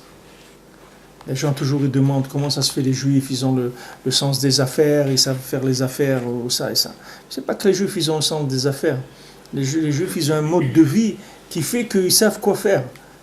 Quand il y a des choix à faire, ils savent quel choix il faut faire. Pourquoi ? Parce qu'ils sortent de ce système-là. Et c'est pas un sortir pour sortir, c'est sortir et se connecter sur un autre niveau complètement. Alors après, quand ils reviennent dans la semaine, c'est beaucoup plus facile. Ce qu'il dit ici, il dit tu me vois noir dans la semaine, obscur, mais il ne faut pas me voir dans la semaine, viens me voir le Shabbat, tu vas voir comment je suis. Tu me vois dans la semaine, tu crois que je travaille à l'usine, je suis là en train de bosser, j'ai ces difficultés, etc. Viens chez moi un Shabbat, tu vas voir comment je suis. C'est là où tu vas voir qui je suis. Il dit voilà, je suis obscur dans la semaine, mais je suis belle le Shabbat. C'est-à-dire que le Shabbat, je retrouve mon identité. Je vais au-dessus du temps, je retrouve ma véritable identité. Comment le juif il sait qu'il est dans la bonne méthode alors ? Pardon ? Comment le juif il peut savoir qu'il est dans la bonne méthode ? Ça dépend de sa recherche, ça dépend de la recherche de chacun. On dit quelqu'un qui cherche la vérité. Alors que je lui donne un malach de Emet. Vous avez une recherche de la vérité. Cette vérité, elle vous amène là où vous êtes aujourd'hui. Voilà, vous vivez en Eretz Israël. Vous connaissez des gens qui ne vivent pas en Eretz Israël. Ils ne sont pas venus ici. Pourquoi vous êtes là, eux, ils ne sont pas là ? Vous avez une recherche, qu'à un moment vous avez quelque chose, et ça vous déclenché la méthode. Vous allez dire, allez, moi je reste pas là, moi, je monte en Israël, et je reste plus là.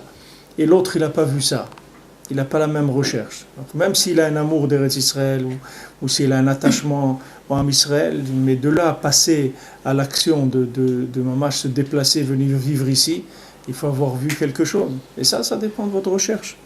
Plus vous cherchez, moins vous vous découragez. Plus vous cherchez, et plus Hachem il vous donne. Il y a des gens qui se découragent, ils n'arrivent pas à chercher. Je vous dis, quand le système, vous venez dans un système, on vous dit, voilà, choisissez ces modes d'orientation là. C'est difficile. Moi, quand j'étais à l'université, j'avais quelqu'un avec moi qui était très très fort. Un juif, un ami à moi, il avait toujours 19 sur 20, tous les examens. Alors moi, je faisais rien. Lui, il me faisait les examens, il me faisait une petite faute. Moi, j'avais 17, lui, il avait 19, moi, j'avais 17. Mais moi, je savais rien du tout. Alors comme ça, l'année, elle est passée. À la fin de l'année, il arrive les examens de trucs de fin d'année. Alors je suis en train de faire les examens et j'étais devant la feuille et je me disais, attends, ok, maintenant il va te faire l'examen, tu vas passer. Tu vas passer en deuxième année, d'accord? Ok. Disons qu'en deuxième année, il va être là lui aussi et il va te faire la deuxième année, ok. Tu vas aller en troisième année, ok. Ok, maintenant tu vas sortir de l'université avec un diplôme, avec mention, tu as réussi, etc. Ok. Tu vas aller travailler quelque part. Qu'est-ce que tu vas faire? Qu'est-ce que tu vas faire? C'est pas ton truc. Arrête, reste tranquille. Alors j'ai fermé la feuille, je suis sorti. Et lui, il criait, il me dit, arrête, tu es fou, viens, c'est éliminatoire, viens. Après je lui dis, combien de mensonges? Combien? On va aller, vas-y, roule, où on va aller après? Ouais, c'est pas pour moi ce truc-là, c'est tout. J'ai changé, c'est pas les droits internationaux. Qu'est-ce que j'ai à voir avec tout ça? Moi, c'est pas moi, c'est pas ma vie. Droit international, et les trucs. C'était pas pour moi, je pouvais pas. C'était pas mon macon. Quelqu'un m'a orienté là-dedans. C'était pas mon truc, c'est pas du tout. Mais je m'ennuyais, je comprenais rien du tout. C'était pas pour moi. Jusqu'où quelqu'un il va aller dans le mensonge. Chacun il a un point en lui, il cherche quelque chose. Maintenant, plus vous allez développer cette recherche-là, et plus on va vous donner la méthode. Plus vous cherchez, maintenant il ne faut pas s'arrêter de chercher, parce que la méthode elle se raffine tous les jours. Tous les jours il y a des nouveautés. Il n'y a pas une méthode et ça y est, elle ne bouge plus. La méthode elle avance tous les jours. Chaque jour il faut une nouvelle recherche. Chaque jour il faut remettre en question, et il faut être au moins ouvert à d'éventuels changements. Il y a des gens une fois qu'ils ont trouvé une méthode, ils se ferment complètement. Et ils sont ouverts à rien. Ils disent non, ça y est, j'ai trouvé mon truc, moi je fais ça, etc. C'est fini. Mais restez ouverts, parce qu'il y a des changements dans le monde. Quand ils étaient en Égypte à un moment, Moshe Rabbeinu l'a dit, allez, on s'en va, ça y est. Il y a des changements, le monde il bouge. Mais pourtant 80% du Ham Israël est resté en Égypte. Et il n'y a que 20% qui est sorti. Il n'y a que 20% qui étaient capables de prendre ce risque-là, de suivre Moshe Rabbeinu. Les autres, ils ne pouvaient pas. Le niveau de recherche qu'ils avaient, il ne leur permettait pas de sortir d'Égypte. Il y a des gens, vous voyez, très facilement, ils changent leur vie. Et en général, plus on est jeune, plus c'est facile. Mais il y a des gens qui sont toujours jeunes, ils peuvent changer à n'importe quel âge, ils peuvent changer parce qu'ils sont ouverts, ils sont toujours en train de chercher des nouvelles méthodes ou d'affiner la méthode qu'ils ont de se rapprocher d'Hachem. Mais selon votre recherche, Hachem il vous donne par rapport à votre recherche. Et des fois, il y a des cadeaux aussi que vous pouvez recevoir. Des fois, c'est pas proportionnel. Des fois, vous pouvez chercher un petit peu. Mais il faut pas oublier que dans le ciel, on cherche si vous voulez, il y a plus de recherche de travailleurs que des travailleurs qui cherchent des emplois. Même le niveau que vous allez chercher d'emploi, il ne sera jamais au niveau de ce que Hachem il cherche des ouvriers dans le monde. C'est-à-dire Hachem il cherche des gens qui le cherchent plus que ce que les gens ils cherchent à Kadosh Baruch Hu. Donc en haut, si vous voulez, on paye très très bien. C'est-à-dire le moindre sentiment, le moindre effort de recherche, il est récompensé énormément. Parce qu'en haut, on cherche beaucoup de gens qui développent les méthodes d'Akadosh Baruch Hu dans le monde. On cherche. Et c'est pour ça qu'il n'y a pas besoin de faire énormément d'efforts. Il y a juste besoin un peu de vouloir, un petit peu de sincérité. Et les choses, elles avancent très très vite. Et c'est ça qui va vous donner la méthode. La méthode que vous allez recevoir, elle est en fonction de ça. Mais des fois, on va vous ajouter des choses que, par rapport à votre recherche, on vous a donné beaucoup plus vous avez trouvé beaucoup plus que ce que vous avez cherché. Parce que d'en haut, on donne beaucoup plus que ce que l'homme y cherche, Béhémet. Mais un petit peu, il faut ouvrir un petit peu. Vous ouvrez un petit peu, Hachem il ouvre beaucoup. Des fois, vous avez des choses que vous voyez, vous entrevoyez. Hachem il ouvre plus, il vous fait voir clair que c'est ça qu'il faut faire. Ça dépend de la recherche de chacun. On ne peut pas... Parce que vous voyez bien que le lien d'être un adulte, c'est-à-dire devenir un adulte, c'est de vous rendre compte que les gens, ils ne sont pas tous les mêmes. C'est une des premières choses que vous devez réaliser si vous êtes un adulte. Il y a un âge où, quand on est adolescent, on croit que tous les gens ils sont pareils. On croit que ce que moi je ressens, l'autre il le ressent, ce que je comprends, l'autre il comprend. Quand on devient un adulte, on voit que chacun il a une approche complètement différente de l'autre, même si on est ensemble et on parle de la même chose. Mais ce que ça veut dire dans chacun, c'est complètement différent. David Amelech il dit Ki ani yadati. David Amelech dit parce que moi je sais. Rabbi Nachman il dit il n'y a que moi qui sais. Et même ce moi qui sais, c'est rien qu'au moment où je le sais. Parce qu'après, même cette connaissance, elle s'en va de moi. Elle ne reste pas. C'est-à-dire qu'il y a un moment où j'attrape quelque chose et je le vis et je sais que c'est ça. Maintenant, le lendemain, c'est plus la même chose. C'est autre chose déjà. Il y a des moments où j'arrive à attraper mamash quelque chose et que si je fais le pas, alors j'avance. Comme ça que les tzadikim, ils ont avancé dans leur vie. Seulement, au lieu de faire comme nous, on fait un changement tous les quelques années, eux, ils font toutes quelques secondes. C'est tout. Ce que nous, on fait, qu'on étale sur quelques années, eux, ils le font dans quelques secondes. Rabbi Nachman, il dit, chaque fois qu'il respirait, il ne respirait pas la même chose que la fois d'avant. C'est-à-dire, chaque fois qu'il respirait, il avait un niveau de conscience qui était plus élevé que la respiration d'avant. C'est-à-dire que même pas chaque seconde, il y avait déjà eu une évolution dans la recherche d'Hachem. Sans arrêt, comme ça. Sans aucun répit dans sa vie. Pas un moment de répit, jamais s'arrêter. Jusqu'à qu'il est arrivé à 38 ans, il a dit, ça y est, je ne peux plus rester dans le corps. Le corps, je l'ai poussé au maximum. Dans le corps, je peux plus avancer.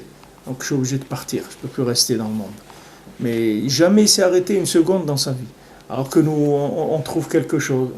Alors on profite un petit peu, on reste tranquille un petit peu, quelque temps. Et après, des fois, on nous bouscule un peu pour qu'on reprenne un peu de recherche, etc. Des fois, on n'a pas besoin d'être bousculé. Des fois, on s'ennuie au bout de quelque temps, on se remet à chercher. Mais les sadikim, c'est des chercheurs de chaque seconde, ils ne s'arrêtent jamais. Jamais ils ne s'arrêtent, à aucun moment. À aucun moment, ils passent dans l'exploitation de ce qu'ils ont trouvé. Tout ce qu'ils trouvent, toujours, ils le remettent, ils le réinvestissent tout le temps. Il n'y a aucun moment où ils commencent à prendre quoi que ce soit. Ils font que remettre ça, que remettre. Voilà, maintenant, bon, Hachem, on est là en Eretz Israël. Et c'est pas parce qu'on est en Eretz Israël qu'on connaît Eretz Israël, on sait pas ce que c'est Eretz Israël. Eretz Israël, c'est un sof de révélation d'Hachem. Qui est-ce qui connaît Eretz Israël? Qu'est-ce que c'est quoi Eretz Israël? Alors, il y a des prières pour venir s'installer en Eretz Israël. Alors on demande à un rave, mais est-ce qu'on doit faire ces prières-là? Voilà, nous on vit en Eretz Israël. Il dit oui, tu dois faire, mais tu dois faire, quand tu fais la prière, toi tu dois penser à voir la Kedusha d'Eretz Israël. Tu ne connais pas la Kedusha d'Eretz Israël, tu ne sais pas ce que c'est Kedusha d'Eretz Israël. Je raconte plusieurs fois, c'est écrit dans un sefer, il y a un rave qui habitait en Chutz Laaretz. Alors il y a un rave d'Eretz Israël qui est venu, qui lui a dit monte en Eretz Israël, tu vas voir, il lui a fait beaucoup de louanges d'Eretz Israël. Il lui a dit même les pierres d'Eretz Israël, c'est des diamants, c'est des pierres précieuses.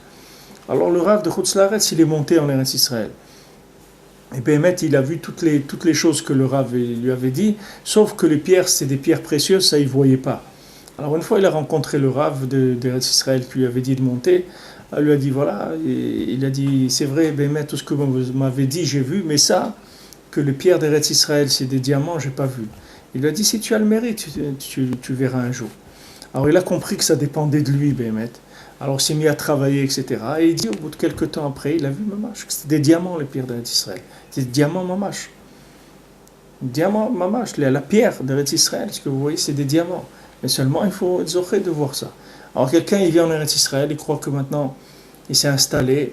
Zéo, qu'est-ce que tu veux? Bon, Hachem, j'ai fait, c'est vrai, c'est extraordinaire. Bon, Hachem, quelqu'un, il a laissé des choses, etc. Il a fait un effort, il est venu, etc.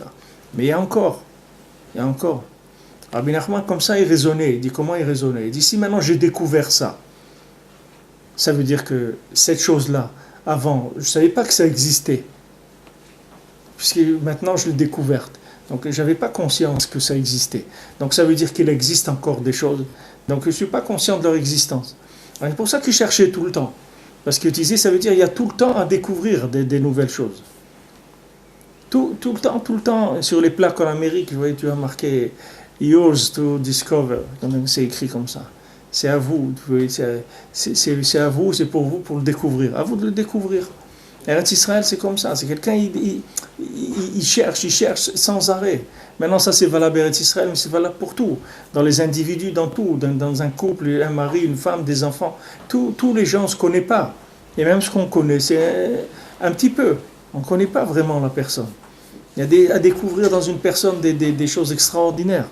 Il suffit de chercher, d'avoir envie de chercher, d'imaginer qu'il y a quelque chose d'autre que ce qu'on connaît. Déjà. D'imaginer que dans l'autre, il y a autre chose que ce que je connais. Il y a des choses qui ne sont jamais révélées. Il y a des gens, ils ont des enfants, ils ne les connaissent même pas.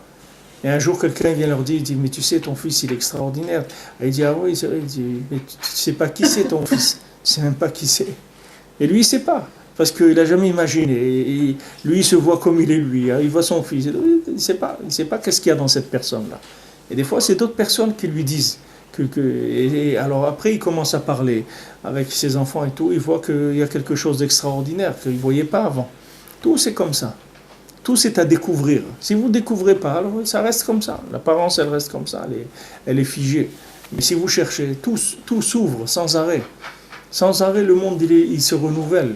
Les individus se renouvellent. Chacun, il se renouvelle. Toutes les situations se renouvellent. Sans arrêt, sans arrêt. Il n'y a pas... La vie, c'est quelque chose qu'on ne peut pas arrêter. Personne ne peut arrêter la vie. La vie, c'est la présence de l'infini dans la matière. Personne ne peut l'arrêter, c'est de l'infini. Et cet infini traverse toutes les choses. Toutes les choses. Il traverse les pierres, il traverse les plantes, les animaux, les individus, partout. Toutes les situations, elles sont prises en charge par de l'infini sans arrêt. Dans la Kabbalah, il y a des richudim, des Shem Havaya, chaque seconde qui change sans arrêt. Sans arrêt des assemblements des lettres du nom d'Hachem qui changent sans arrêt dans le monde. C'est jamais les mêmes. Il y a une évolution permanente, mais seulement ça dépend à quelle vitesse vous tournez, c'est tout. Ça dépend. Si vous cherchez 1 heure par jour, si vous cherchez 1 heure par semaine, si vous cherchez 1 heure par mois, ça dépend combien vous investissez dans cette recherche-là. C'est-à-dire combien vous essayez de vous brancher sur Hachem, essayez de trouver ce qu'il y a Bémet à trouver là où vous vous trouvez maintenant. Il y a des choses à voir. Des gens, ils veulent toujours aller ailleurs, partir, etc. Tu n'as pas besoin d'aller ailleurs. Là où tu es, il y a tout. Tout ce que tu as besoin, c'est là où tu te trouves. Tu n'as besoin de rien d'autre. Tout est là, tout est à côté de toi. Il suffit que tu ouvres les yeux, tu ouvres le cœur, tu ouvres le cerveau un peu, tu vas voir des choses extraordinaires. Là où tu es, que tu croyais que c'était des choses que tu connaissais, tu vas voir que tu ne connais rien du tout. Tu n'as même pas commencé. Rabbi Nachman, il disait ça pour tout. Rabbi Nachman, il disait, vous pouvez m'amener le plus grand érudit en Torah, je vais lui montrer qu'il ne sait même pas étudier du tout. Il n'a même pas commencé à étudier. Une fois, quand j'étais à la Yeshiva à Aix-les-Bains, il y a un curé qui était venu d'Italie et qui étudiait la Torah. Il connaissait la Torah, la Mishnah et tout. Mais il connaissait bien, c'est pas un stam comme ça. Il connaissait bien l'hébreu, l'araméen et tout, il étudiait. Alors, il est venu à la Yeshiva à Aix-les-Bains, il voulait apprendre. Alors, il a demandé au Rav Afraïkin, il a demandé, voilà, je suis venu. Alors, le Rav, il lui a montré quelqu'un, je crois que c'est le Rav Monsonego, il lui a dit, voilà, asseyez-vous avec lui.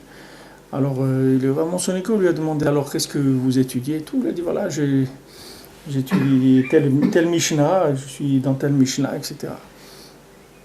Alors, le Rav Monsonego lui a posé une question, 2 questions, 3 questions, 5 questions. Et alors, le pauvre, il a vu qu'il avait rien compris dans le texte. Et Bichlal, il n'avait rien compris du tout. Et comme ça, il est reparti. Il a vu qu'il n'avait rien compris. Maintenant, nous, c'est pareil. Nous, on est dans des éléments, on croit qu'on les maîtrise parce qu'on est arrivé à les faire tourner de façon logique. C'est-à-dire, on fait tourner notre vie de façon, on a à peu près collé les morceaux, ça tourne à peu près de façon logique. Il y a des choses de cause à effet, on est dans un circuit, il marche. Mais ce circuit-là, il est très, très précaire, c'est momentané. C'est-à-dire qu'il peut s'ouvrir vers d'autres choses qui sont beaucoup plus élevées, sans arrêt. Seulement, il faut chercher. Voilà, par exemple, là, on est là maintenant. Ça, c'est une preuve de recherche. Quand il sort de son lit, ou il ne dort pas, ça veut dire cet effort-là, c'est un effort de recherche. Ça donne des fruits tout de suite, parce que c'est un effort de recherche. La personne a fait un appel. Alors Hachem, il envoie. Chaque effort qui est fait comme ça, C'est-à-dire, Rabbi Nachman, il dit, ne croyez pas que parce que je suis l'arrière-petit-fils du Péal Shem Tov, je suis arrivé là où je suis arrivé. Il dit, même si je serais né dans une famille très simple, je serais arrivé à la même chose. Parce que tout ce que j'ai eu, je l'ai eu que par l'effort, c'est tout. Tout ce que j'ai eu, c'est rien que de la recherche, sans arrêt, sans arrêt, sans arrêt, il ne s'est pas donné de répit. Sans arrêt, il cherchait, sans arrêt. Il n'y avait pas une seconde d'arrêt, ça ne s'arrêtait jamais. Maintenant, nous, on n'est pas à ce niveau-là, mais au moins que chaque jour, quelqu'un il prend un peu de temps pour essayer de chercher, de renouveler un peu la machine. Peut-être que maintenant, comme il voit, c'est pas tout à fait comme ça qu'il faut voir. Il y a une façon meilleure de voir les choses. Essayez au moins de remettre un petit peu en question tous les jours, un petit moment. Rabbi Nachman il conseille 1 heure par jour. Conseille de 1 heure par jour, essayer de prendre du recul et essayer de voir les choses pour essayer de renouveler. Rabbi Nachman il dit que quand quelqu'un il prend cette heure-là pour sortir du monde et s'isoler pour un petit peu parler avec Hachem, prendre conscience d'Hachem, essayer de se rapprocher d'Hachem, il dit quand il revient dans la vie, le monde il est complètement nouveau. C'est un monde nouveau complètement. Complètement nouveau. Et Hachem vous fait vivre des choses, vous arrivez à vivre des choses qui... Hachem vous envoie chaque jour des appels, des choses magnifiques. L'autre jour, je ne sais pas, avant-hier, j'étais à la tombe de David Ameller. Il y a Hachem, il y a beaucoup d'écoles qui viennent là-bas, ils amènent beaucoup d'enfants pour prier. C'est une des visites des écoles, je ne sais pas si c'est que de Jérusalem ou de toute Eretz Israël. En tout cas, il y avait des élèves comme ça qui avaient peut-être 8-9 ans, comme ça, des petits garçons de 8-9 ans. Alors, il y avait un groupe, il y en a un qui vient comme ça vers moi, il me dit « Arav, ma shlomcha » etc. Je dis « Bon, Hachem, attends, ma shlomcha », on parle. Alors, il commence à me faire des bénédictions, il me dit « Arav, que tu sois en bonne santé, et que tu parles à ça, et du shalom, et tout. » Il me fait des brachot. Alors, après, il me dit « Fais-moi une bracha à moi aussi. » Alors, je fais bracha, etc.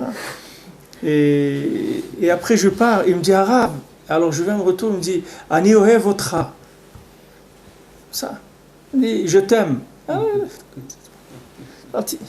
Alors Hachem, il vous fait vivre comme ça des choses qui sont c'est des appels pour montrer qu'est-ce que c'est Avat Israël, que c'est cette merveille. Quelqu'un, vous parlez avec lui, même pas 2 minutes.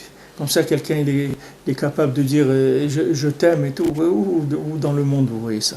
Quelqu'un il connaît quelqu'un 1 minute ou 2 minutes, il va lui dire je t'aime. Parce qu'il y a un lien qui est très très fort. Il nous montre que le lien qu'il y a dans l'homme Israël, il est très fort. Même si on ne se connaît pas, on ne s'est jamais vu, on s'aime déjà avant de s'être vu. Et quand on se voit, ça fait que développer cette ahava. On a des chidushim comme ça, tous les jours on peut apprendre. De là où on se trouve, on peut apprendre beaucoup de choses. Il faut rien qu'être ouvert un petit peu. Être ouvert, et cette ouverture, elle se fait par le fait qu'on prend le temps. On prend le temps. Ce temps-là, justement, dans lequel on vit, on le sort, on sort de ce temps-là. C'est-à-dire, on va vers un point qui est un point où il n'y a pas de production dans ce temps-là. Il y a juste du vécu avec l'infini, du contact avec l'infini, du rapprochement avec l'infini. Et ça vous donne une méthode chaque jour, vous allez trouver plus. Alors, je vais finir ce passage. On va faire la tefila honnête. Hein? Oui, on a 5h30, on attend. 5h30. Est-ce que, petite question. Même si on est à 5h30, c'est 5h30 c'est bon, je pense. Ah, mais j'ai Commencez commencé avant. avant. Quoi? Commencez avant. On pourra pas. Est-ce que la réussite de la méthode, c'est un indicateur ou pas? Pardon? Est-ce que la réussite de la méthode, c'est oui un indicateur? Le fait qu'on arrive à faire la méthode. Bien sûr, c'est le seul indicateur. C'est l'indicateur. Mais même si tu réussis pas à appliquer la méthode de façon parfaite, le fait uniquement que tu veux appliquer la méthode, tu es déjà dans la réussite. Le fait que tu adhères à la méthode, même si tu n'arrives pas pratiquement à tout faire, le fait que tu adhères à la méthode, ça c'est une réussite déjà. Tu aurais pu adhérer à autre chose. Tu peux adhérer le club de football de Bilbao. Au Hachem, tu as trouvé un autre club où adhérer. Alors, le fait que tu adhères, c'est déjà une réussite en soi. Et ça, c'est sûr qu'après, petit à petit, tu vas arriver. La réussite, c'est vouloir la méthode en même temps. Voilà. La réussite, c'est de vouloir le vrai, de vouloir Hachem. et de pas, surtout pas se laisser impressionner et de pas se laisser acheter par quoi que ce soit dans le monde, ni par la sécurité, ni par quoi que ce soit. Souvent des gens ils ont peur de l'avenir, etc. Et ils se vendent parce que pour quelqu'un qui va leur garantir un avenir. Mais il ne faut pas se vendre. Nous on appartient à Hachem, on ne se vend à personne. Il ne faut pas avoir peur. Il ne faut avoir peur du tout, il ne faut avoir peur de rien dans la vie. Il ne faut avoir peur que de Hachem, c'est tout. Il ne faut avoir peur de personne. Quelqu'un qui veut m'acheter, il me dit voilà, tu vas faire comme ça. Et tout. Il va proposer à quelqu'un d'autre. Moi je ne suis pas à vendre, moi je me suis vendu déjà. Moi, je suis vendu à Kadosh Baruch Hu, toute ma vie elle est vendue à Kadosh Baruch Hu. Et si dans ce que tu me proposes, ce n'est pas 100% dans la méthode, dans ce que Hachem il veut de moi, je ne vais pas le faire. Ça ne m'intéresse pas, c'est tout. Même si tu me garantis, tu me promets tous les millions du monde, ça ne m'intéresse pas. Que ce soit une réussite matérielle ou même toutes sortes de réussites, même spirituelles. Souvent les gens ils arrivent dans leur vie à des étapes où ils gagnent spirituellement, ils arrivent à une réussite spirituelle quelconque. Même ça, il faut pas se vendre pour ça. Même ça, il faut avancer, il faut continuer à avancer, il faut pas rester sur place. C'est ça la garantie d'être dans la vérité, c'est que tu cherches en permanence, c'est tout. Tu cherches Hachem en permanence. Le jour où la personne s'arrête de chercher, c'est terminé. Tout de suite, elle est dépassée. C'est-à-dire que le temps, elle s'est fait dépasser par le temps. C'est-à-dire sa méthode, elle est déjà plus valable.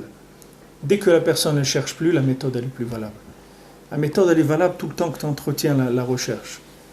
Alors quand tu as le srout, que tu as trouvé une méthode, que des tzadikim qui te garantissent que cette méthode-là, elle va t'amener là où tu dois arriver, alors bien sûr, tu te concentres sur l'application de la méthode, le plus que tu peux. Tout sans essayer de trop réfléchir. Tu rentres dans l'application, c'est tout simplement, Simcha, en remerciant Kadosh Baruch Hu qui donne le srout de pouvoir dans un monde comme on vit aujourd'hui. C'est un miracle, quelqu'un qui fait Shabbat ou quelqu'un qui trouve Hachem, c'est un miracle. C'est pas quelque chose de simple. Rien que sur ça, il y a de quoi remercier Kadosh Baruch Hu toute la journée. Alors, Bezrat Hachem, ce shiur qu'on a fait, que ce soit le Linshmat, Esther, Bat Reuven Rosa, et Fitoussi, que Bezrat Hachem, sa neshama soit avec les tzadikim en haut, que Bezrat Hachem, qu'elle prie pour toute la famille, pour tout l'Am Israël, Bezrat Hachem, qu'on soit zoché de vivre ensemble, tout le Am Israël ensemble, qu'on ait le srout de vivre la Geoula Shlema, Bezrat Hachem, de Karov. Amen. Zakubagou.